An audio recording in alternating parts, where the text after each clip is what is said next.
Салам достор. Мына ушул Бишкек жылуулук борборундагы кырсыктан кийин шаарда жылуулук жана ысык суу кандай болуп жатат?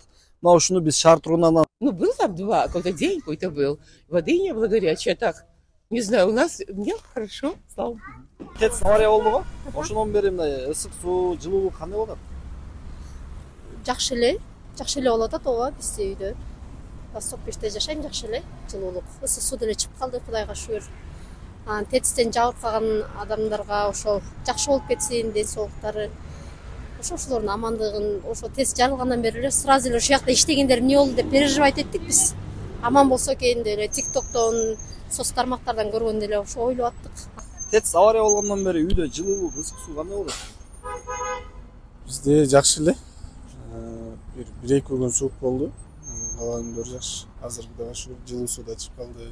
Конечно, сейчас чуть-чуть холодно, но мы понимаем, что произошла авария туда-сюда, поэтому нужно потерпеть. Нужно потерпеть, мы думаем, все восстановится. Тем более президент у нас молодой и как бы активный. Он, как бы сказать, задание дал. Надеюсь, справятся, все сделают. Да, пока есть, отопление есть.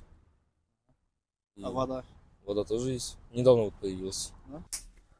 Биз азыр мына ушул Жусуп Абдрахманов менен Бөкөнбаев көчөлөрү кесилишкен жердеги турак жайга кирдик. Бул жакта ушул жылуулук кандай, ушуну бир текшерип көрөлү деп кирдик.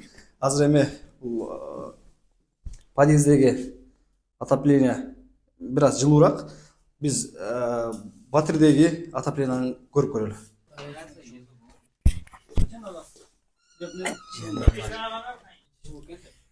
Мына азыр биз бир батирге кирдик. ТЭЦтеги болгон кырсыктан кийин баягы ушул отоплениялар кандай жылуулук берип атат деп. Мына азыркы учурда мына кармап бир метр жүрсөң колуң күйөт да. Ошондой даражадагы ысык.